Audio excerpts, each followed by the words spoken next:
नमस्कार, IBC 24 देख रहे हैं आप। मैं हूं आपके साथ विजय कुमार पंड्या। मध्य प्रदेश की बात में आप सभी का स्वागत है।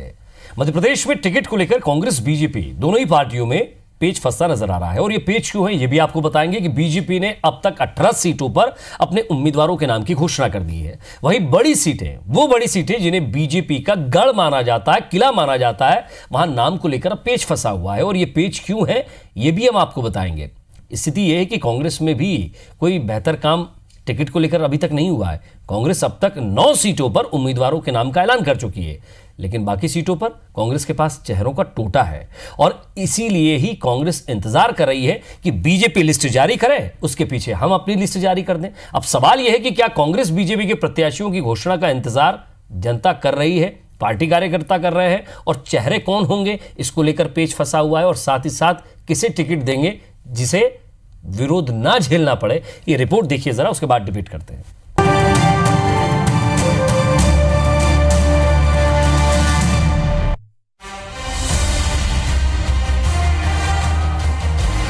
एमपी में कांग्रेस बीजेपी नेता अपना टिकट सेट करने में जुटे हैं, लेकिन दावेदारों का असमंजस अभी तक दूर नहीं हुआ है। सबसे ज्यादा खींचतान कांग्रेस में नजर आ रही है। कमजोर सीटों पर मजबूत उम्मीदवारों की खोज हो रही है, जबकि मजबूत सीटों पर बगावत का डर है। कुछ हाई प्रोफाइल सीटों पर बिना ऐलान हुए ही प्रचार शुरू हो चुका है। गुना शिवपुरी से सांसद ज्योतिरादित्य सिंधिया धुआंधार प्रचार में जुटे हैं। छिंदवाड़ा में भी मुख्यमंत्री कमलनाथ खुले मंच से अपने बेटे नकुलनाथ की उम्मीदवारी का ऐलान कर चुके हैं, इसलिए वहां भी प्रचार शुरू है।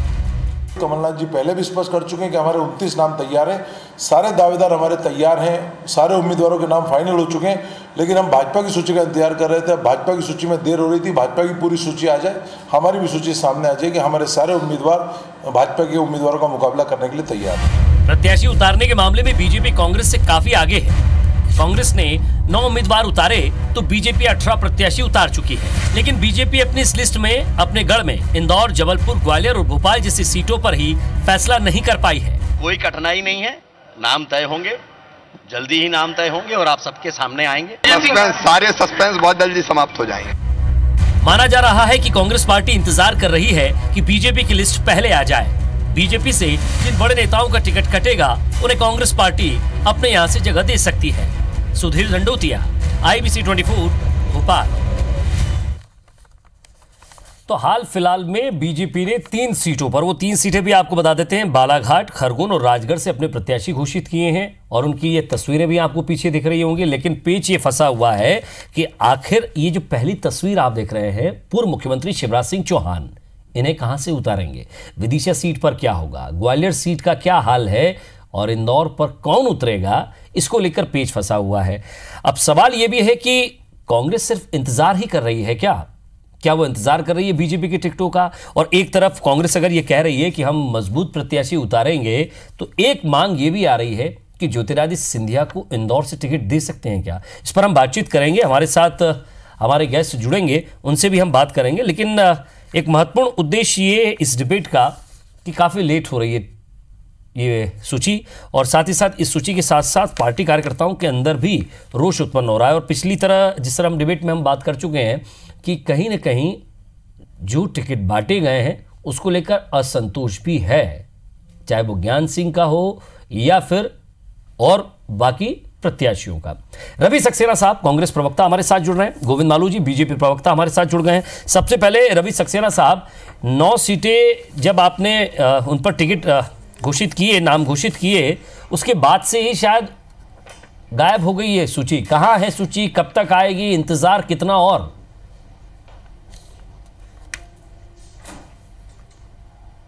नहीं, आप देखें तो मैं समझता हूं सूची जो है लगभग तैयार है और कांग्रेस पार्टी ने 4 सर्वे कराए हैं और 4 सर्वे की सारी रिपोर्ट्स जो है वो माननीय राहुल गांधी जी तक पहुंच गई हैं। जो हमारी केंद्रीय चुनाव समिति है उसमें भी सारे नामों पर लगभग चर्चा हो गई है। कुछ चीजें रह गई हैं, कुछ नाम रह गए हैं और मैं समझता हूं कि 1-2 दिन में आपको 10 से 12 नाम जो है उनकी सूची मिल जाएगी। रवि सक्सेना जी, जो जिस चरण में चुनाव है उस चरण को लेकर अगर सूची धीरे धीरे जारी करने की बात कांग्रेस कह रही थी, कहीं ना कहीं वो फंसी नजर आ रही है। क्या इसे बीजेपी का गणित मान के चलें, या आप बीजेपी को फॉलो करके चल रहे हैं कि जब तक इनके नाम नहीं देख ले तब तक हम नहीं उतारेंगे, या फिर सूची पे इतना मंथन हो रहा है कि कहीं ना कहीं सोच बहुत ज्यादा होने लग जाए तो कहीं ना कहीं डर ये भी लगता है ना कि अब आखिर में आकर किसका नाम लेंगे?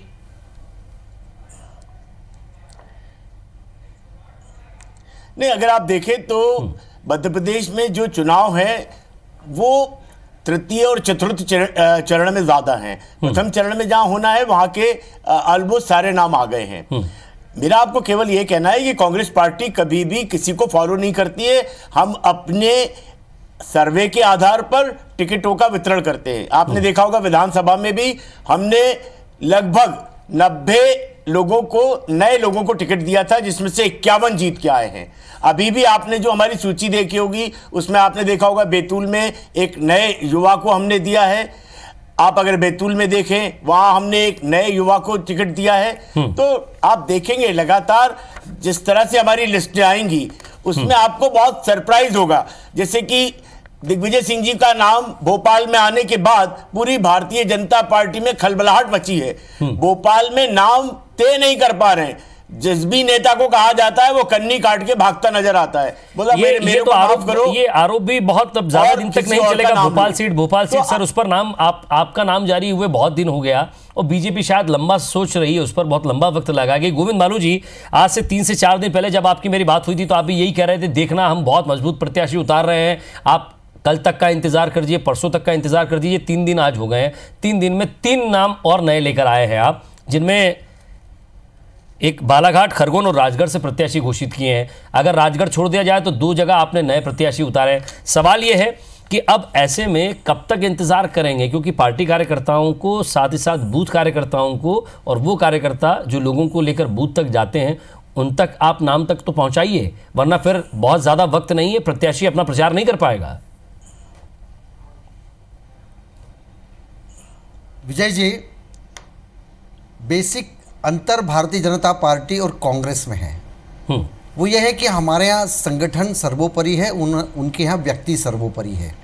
तो हमारे यहाँ संगठन की गतिविधियाँ, जैसे मैं देवास शाहजहाँपुर का सह प्रभारी हूँ, लगातार बैठकें जारी है। आज भी मैं सोनकच्छ और हाटपिपला के विधानसभा के सम्मेलन की, हमारे यहाँ प्रत्याशी से इतना फर्क नहीं पड़ता। जो हमारी नीचे का जो नेटवर्क है, जो हमारी रणनीति है, जो बूथ को मजबूत बनाने की, बूथ की इकाई हमारी मजबूत है। कोई भी प्रत्याशी आएगा, कमल उम्मीदवार है और वो उम्मीदवार रहेगा और जनता केंद्र सरकार की उपलब्धियों के आधार पर वो। गोविंद मालू जी, ये फॉर्मूला लेकर क्यों आएंगे? कोई भी प्रत्याशी हो, कमल उम्मीदवार है। अरे स्थानीय प्रत्याशी भी तो महत्वपूर्ण रखता है कि नहीं? कहीं ना कहीं उसका महत्व है कि नहीं स्थानीय प्रत्याशी का? गोविंद मालू जी जरा ही बता दीजिए। अगर स्थानीय प्रत्याशी जिसका विरोध है, जिसको कार्यकर्ता नहीं चाहते हैं, आप वहां उसको टिकट देंगे और ज्यादा मंथन करेंगे तो वही हाल होगा जो विधानसभा में हुआ है। नामांकन के पहले वॉकओवर नहीं मिलेगा कांग्रेस को। नामांकन के पहले सब नाम, हम तो वैसे आगे खड़े, 9 उनके 9 हमारे 18, हम 18 उम्मीदवार हमने घोषित कर दिए, शेष भी हो जाएंगे। क्या बात की है गोविंद जी, क्या बात की है, वाह क्या बात है। और देखिए, मतलब आप जो है तब तक प्रतीक्षा करेंगे जिस दिन तक नामांकन होगा। और मतलब क्या कांग्रेस से कोई लाने की बात सोच रहे हैं? पिछली बार की तरह इस बार भी वैसे ही करने वाले हैं क्या? बीच में जाएगी, जैसे आपने भिंड में टिकट काटी थी, विफलता देकर जाएगी और अपने आदमी को दिया था, हमारे भारतीय प्रसाद जी को, रवि जी, जैसे होशंगाबाद में आपने दिया था उदय राव को, क्या इसकी प्रतीक्षा कर रहे हैं? 30 जीतेंगे। क्या कैंडिडेट्स का टोटा पड़ा हुआ है जो भोपाल में आपका कोई कैंडिडेट नहीं आ पा रहा है?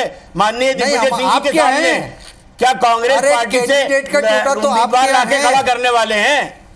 अरे हमने तो 18 घोषित कर दिए। अरे भाई तो क्यों भागे फिर रहे हैं? प्रभात झा क्यों भागे फिर रहे हैं? केलाल जी क्यों भागे फिर रहे हैं? शिवराज जी क्यों भागे फिर रहे हैं? नरेंद्र तोमर जी लाइए ना, इनको खड़ा कीजिए ना। आप तो कहते हैं कि भोपाल तो ऐसी सीट है जहाँ पे कि हम कमल किसी को भी बांध के दे दें सेंट्रल इलेक्शन कमेटी की बैठक, जिताइए ना, लाइए ना।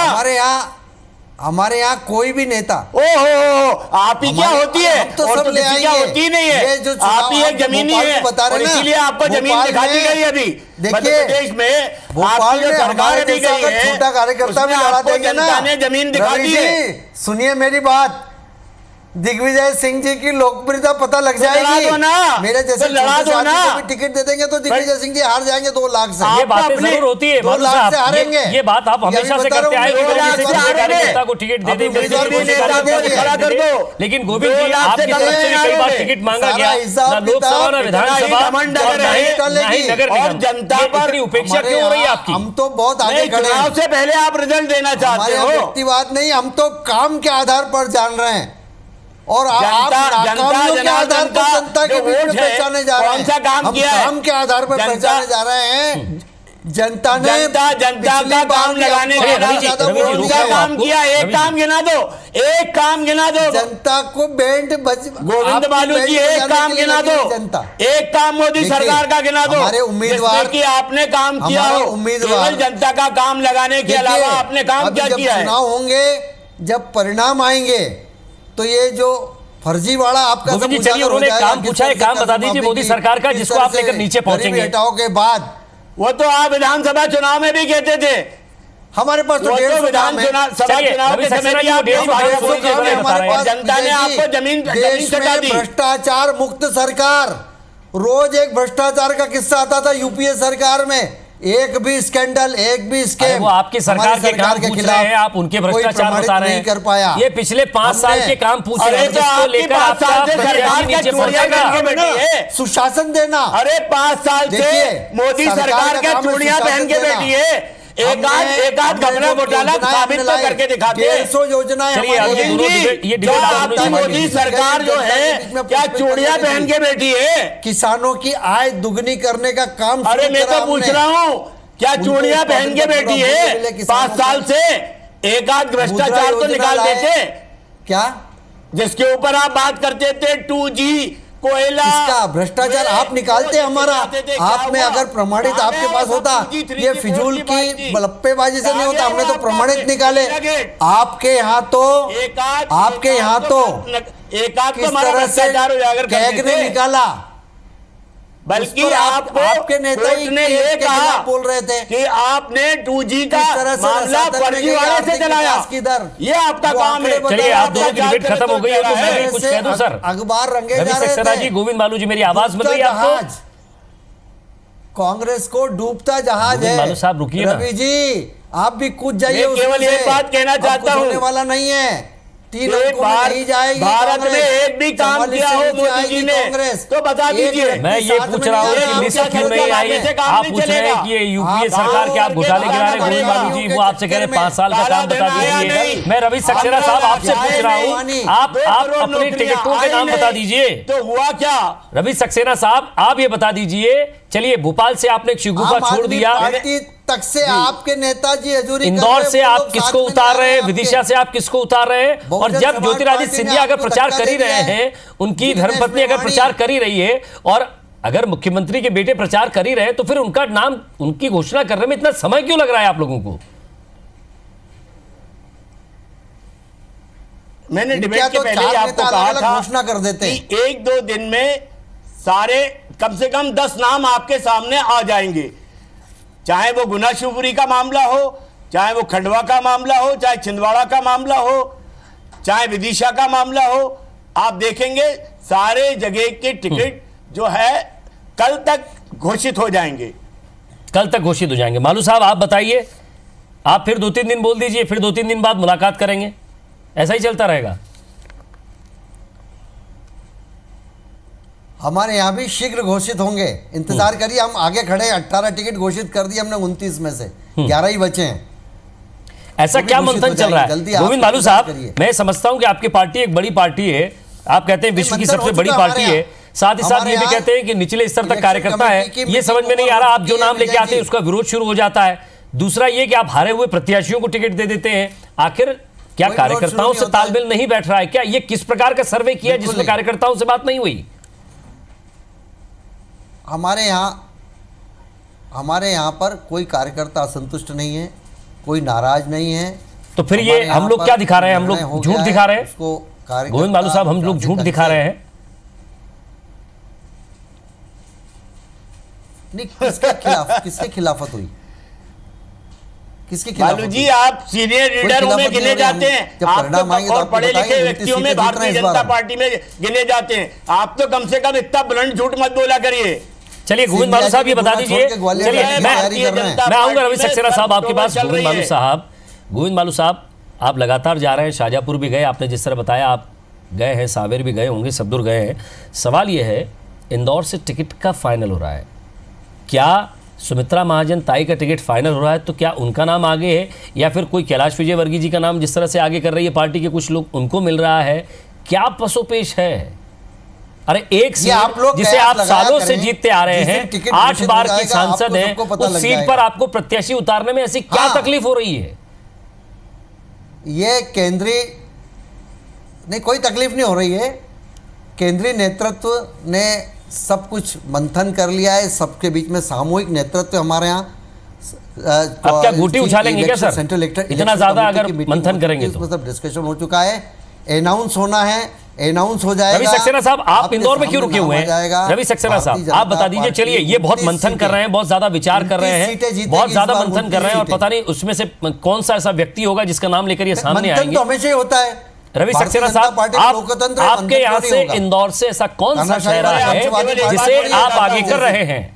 कि साहब की पलके गिरी कि उम्मीदवार गिरा, पलके उठी कि उम्मीदवार उठा। हमारे ऐसा नहीं होता, हमारे सब मंथन होकर और विचार विमर्श करके कार्यकर्ताओं को जाता है। आज उनका इतना अपमान किया जा रहा है, हमारे यहाँ लोकतंत्र है, प्रजातंत्र है, कार्यकर्ता का तंत्र है, कार्यकर्ता से फीडबैक लिया जाता है। आपने देखा होगा कि बच्चियां उनके साथ, अरे आप क्या सीताराम की उन्होंने सेल्फी में अपना मुंह छुपा लिया कर दी थी, और सारी बच्चियों से उन्होंने डिलीट कराया। क्यों? उनके लड़के क्योंकि इन्होंने, हमने की तो आप भी करेंगे। मालू साहब, आपको आवाज मिल रही है? आपका काम यही है। कांग्रेस के कार्यालय से तो निकाल दे। अपने घर को देखो, सोनिया जी ने मना कर दिया, मरने के बाद एक पूर्व प्रधानमंत्री क्या हो रहा है? मालू साहब, आपके साथ ये एक ही प्रॉब्लम है, जब आप बोलना शुरू हो जाते हैं तो दूसरे नहीं सुनते हैं। हालत की आप और भाई के बीच में ये परंपराएं आपकी, हमारे नहीं है। हमारे यहाँ तो हम सब मार्गदर्शन। रवि सक्सेना जी कुछ कह रहे हैं, इस तरह डिबेट नहीं हो पाएगी। आप उनकी बात सुन लीजिए, फिर आपके पास आ जाऊंगा मैं। पूरे 23 मिनट में 23 मिनट आप ही बोलेंगे क्या? गैलेक्सी ऑफ लीडर्स है हमारे यहाँ।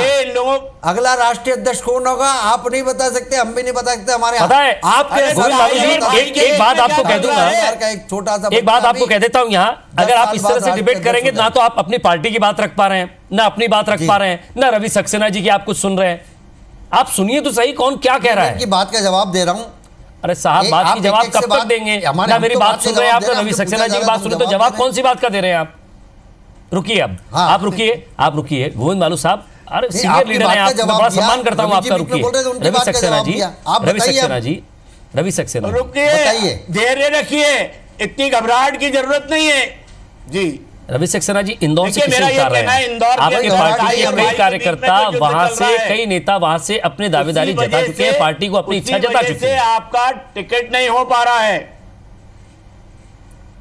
अब विजय जी, वो तो आपकी बात नहीं सुन रहे हैं। में टिकट नहीं हो पा रहा है और वहां सर फुटबॉल चल रही है। यही भोपाल में हो रहा है। हमारी पार्टी का भोपाल में भी आप टिकट इसलिए नहीं दे पा रहे हैं। रवि सक्सेना साहब इंदौर से किसे टिकट दे रहे हैं? आपके पास नहीं। दिग्विजय सिंह जी के सामने बताइए, उनके जवाब दीजिए। हमारे पास तो 5-6 नाम हैं। टिकट दे रहे हो इंदौर से? 5-6 नाम में से हम किसी 5 में आपसे नहीं पूछता हूं, आप 3 ही नाम बता दीजिए जिस पर विचार हो रहा हो। ये तो हमारी CWC ने, मैंने आपको बता दिया, हमारे यहाँ 4 नाम हैं, उसमें से 3 नाम अभी जो है चुनाव अभियान से केंद्रीय चुनाव समिति के पास गए हैं, उसमें से एक नाम फाइनल होने वाला है। फाइनल होने वाला है। गोविंद बालू जी, इंदौर, विदिशा और भोपाल, आपको मैंने कहा यहां से किसे फाइनल कर रहे हैं? कट टू कट जवाब दीजिएगा, बहुत लंबा जवाब नहीं चाहिए।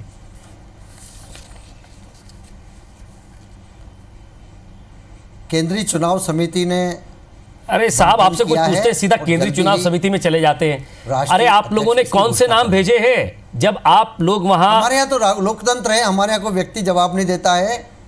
राष्ट्रीय अध्यक्ष जी उसकी घोषणा करेंगे शीघ्र ही। 3 नामों का कोई पैनल तैयार किया होगा, 5 नाम का पैनल तैयार किया होगा। पैनल हमारे यहाँ डिस्कशन होता है, हर जगह की हर सीट पर उसको देखा जाता है, जीतने वाला जो उम्मीदवार होगा उसकी घोषणा चलिए, जीतने वाला जो उम्मीदवार होगा हम बताते नहीं हैं। तो फिर आप जीतने वाला उम्मीदवार नहीं मानते कैलाश विजयवर्गीय को? मैंने आपसे क्या कहा, इन गुण दोषों पर विचार केंद्रीय चुनाव समिति करती है और वो आपके सामने आ जाएंगे नाम। तो फिर आप कह रहे थे कि भोपाल से जब आप इतना दम भर के कह रहे थे, बड़ी अच्छी बात है कि इस तरह का साहस होना भी चाहिए पार्टी के कार्यकर्ताओं में कि मेरे जैसा छोटा कार्यकर्ता भी दिग्विजय सिंह जी को हरा देगा। पार्टी के तो साहब इतना कोई छोटा सा कार्यकर्ता ही का ही नाम आ जाता होगा। वहां दिग्विजय सिंह जी का नाम आए कितने दिन हो गए? कांग्रेस के लोग जितना दिग्विजय सिंह जी की उम्मीदवारी के बाद बड़ा फक्र महसूस कर रहे हैं, उस पर मैंने अगर आप उनको बड़ी चुनौती नहीं मानते साहब, तो आप जैसे किसी छोटे कार्यकर्ता का नाम आ जाता, जिसे आप अपने आप को छोटा कार्यकर्ता कह रहे हैं, तो आप जैसे किसी कार्यकर्ता का नाम आ जाता। क्यों डिले कर रहे हैं आप? ग्वालियर में क्यों डिले कर रहे हैं? ग्वालियर सीट से कोई बोलना जा रहा है, इंतजार करिए ना। कोई डिले नहीं कर रहे हैं, कोई कांग्रेस ने घोषित कर दिया तो हम घोषित करें जरूरी नहीं है। हम तो चुनाव के नामांकन के पहले आपके सामने नाम आ जाएगा। पहले आप करने वाली ट्रेन चल रही है। हमारा संगठन काम करता है, आप बताइए। व्यक्ति का नहीं चलती, संगठन की चलती। हमारे 18 टिकट हो गए, उसकी तो चर्चा करिए। उसके तो चलिए 18 सर, उस पर क्या चर्चा करें? उस पर चर्चा करने जाऊंगा तो आप जवाब नहीं दे पाएंगे। आप उज्जैन सीट पर आपने जिनको टिकट दिया, क्या कारण रहा कि आपने चर्चा मंदाना का टिकट काट दिया? कब मिलेगी? 3 सीट आपने मंदसौर सीट पर जिस तरह से विरोध हो रहा था सुधीर गुप्ता का, उसके बावजूद आपने उनका टिकट कर दिया। मीडिया को बताने की 4 दिन पहले जो बीजेपी में शामिल हुई हिमाद्री जी, उनको आपने टिकट दे दिया। गोविंद मालू जी, जवाब नहीं होगा आपके पास अगर जो टिकट आपने दिए अगर उस पर बात करने लगा तो? देखिए, चुनाव हाँ हम जवाब देंगे, इसका जवाब देंगे आप। रोडमल नागर जी का जितना विरोध हो रहा है राजगढ़ में, उसके बावजूद आपने रिस्क लिए। होगी जहां उम्मीदवारों, चुनाव वही जीतेंगे। ज्ञान सिंह जी का टिकट काटा, उन्होंने कहा करोड़ों का खेल हो रहा है। जवाब दीजिए जरा आप। जीतने वाले उम्मीदवार को चुनाव लड़ाते हैं, हारने के लिए नहीं लड़ाते हैं। अरे गोविंद जी, चुनाव जो है जनता जिताती है। आपका रुकिएगा रवि सक्सेना साहब। गोविंद मालू जी, अगर जीतने वाले उम्मीदवार को चुनाव लड़ाते हैं तो फिर हारे कैंडिडेट को कैसे टिकट दे देते हैं आप? जनता में क्या सोचकर टिकट देते हैं? जिसे जनता ने 2 महीने पहले नकार दिया, उसे आप टिकट दे रहे हैं। मेरी एक बात सुनिए, जनता देखिए वो विधानसभा चुनाव को मेरा एक ही बात कहना है, नरेंद्र मोदी ये जो गोविंद मालू जी हैं, ये जनता का अपमान कर रहे हैं, जनता जनार्दन का अपमान कर रहे हैं पूरी तरह से। जिस तरह से ये कह रहे हैं कि हमारे जो कैंडिडेट हैं, जनता तैयार है, वो तो जीत ही जाएंगे। जनता ने 5 साल का शासन देखा है, जनता जनार्दन जिताती है। आपका घमंड और अभिमान नहीं जिताता रवि सक्सेना जी कुछ कह रहे हैं। रवि सक्सेना साहब, यही सवाल मेरा आपसे भी होगा कि आखिर बाकी सीटों पर हमें चेहरे कब देखने को मिलेंगे? और जिस तरह से पार्टी के अंदर विरोध हो रहा है, आज ही आपने देखा होगा धार के विधायक हैं, हालांकि उनकी परेशानी अलग है, लेकिन कहीं ना कहीं पार्टी अगर उनका साथ देती तो इस तरह की स्थिति नहीं बनती। आप सब जवाब देंगे रवि सक्सेना साहब? नहीं, देखिए, मैंने आपको कहा विजय जी, एक ही बात आप समझ लीजिए, कांग्रेस पार्टी से सारे नाम फाइनल होके अब केंद्रीय चुनाव समिति के पास हैं। राहुल जी बहुत बिजी हैं, बहुत लगातार वो जनसभाओं में जा रहे हैं, बाहर हैं। मैं समझता हूँ आज वो दिल्ली वापस लौटेंगे। आज और कल 2 दिन में मैं समझता हूँ आपके पास काफ़ी लिस्ट आ जाएगी। कल जो है महाराष्ट्र की और गुजरात की लिस्ट आई है। मैं समझता हूँ मध्य प्रदेश में, क्योंकि तीसरे और चौथे चरण में चुनाव है, अभी समय है, 1-2 दिन के अंदर। चलिए, अभी समय है। गोविंद जी, एक लास्ट आपसे सवाल ले रहा हूं, जरा इंदौर के पत्ते खोल दीजिए, कौन उतर रहा है वहां से मैदान में? जी, मैंने आपसे थोड़ी देर पहले ही कहा कि जो भी उम्मीदवार होगा वो एक प्रतीक है। भारतीय जनता पार्टी चुनाव लड़ रही है, सब दूर। मान लो वो केवल प्रतीक होगा, बाकी चेहरा नरेंद्र मोदी का होगा, बाकी चुनाव चिन्ह जो है आपका जो कमल का फूल है वही होगा, और चेहरा नरेंद्र मोदी जी का ही रहेगा सब दूर। चलिए, तो फिर कैंडिडेट उतारने की क्या जरूरत है? उनके सफल कार्यकाल को लेकर हम फिर तो आप बीच में फिर तो आपको भी टिकट मिल जाए, कोई नॉर्मल आदमी उतार दीजिए वहां से। पार्टी कार्यकर्ता की क्या जरूरत है साहब? जब आप व्यवस्था है, नियम है, कानून है। गोविंद मालू साहब, हर जगह यही बात हो रही है कि चेहरा नरेंद्र मोदी जी है, तो फिर आप किसी को भी टिकट दीजिए, फिर इतना मंथन करने की जरूरत ही नहीं होती। जब आपके सामने चेहरा है तो आप इतना मंथन क्यों कर रहे हैं? लेकिन इंदौर में जो भी इंदौर में आप तो पूरे जितने भी कैंडिडेट हैं उनके ऊपर मोदी जी का मुखौटा लगा दीजिए और उनको चुनाव में उतार दीजिए। क्या रवि सक्सेना जी, चलिए आप जो है लास्ट में थोड़ा सा चुटकी लेकर चले गए। लालू जी क्या कह रहे हैं रवि सक्सेना जी कि अगर कैंडिडेट नहीं उतार पा रहे हैं तो किसी भी व्यक्ति को खड़ा करके उसके ऊपर मुखौटा लगा दीजिए मोदी जी का। मिलेंगे फिर एक बार मोदी सरकार। चलिए साहब देखते हैं, मोदी जी का मुखौटा लगा दीजिए मोदी सरकार और सब लोग उतर जाइए। चलिए फिर जनता आपको बाबू साहब, आप शायद आपने आज डिबेट बहुत भटका दी, बहुत आपसे उम्मीद थी कि आप कुछ मजबूत जवाब लेकर आएंगे, लेकिन शायद ना जवाब आपके पास था ना कुछ उत्तर। बहुत बहुत शुक्रिया गुप्ता लालू जी आपका, रवि सक्सेना साहब आपका भी नमस्कार।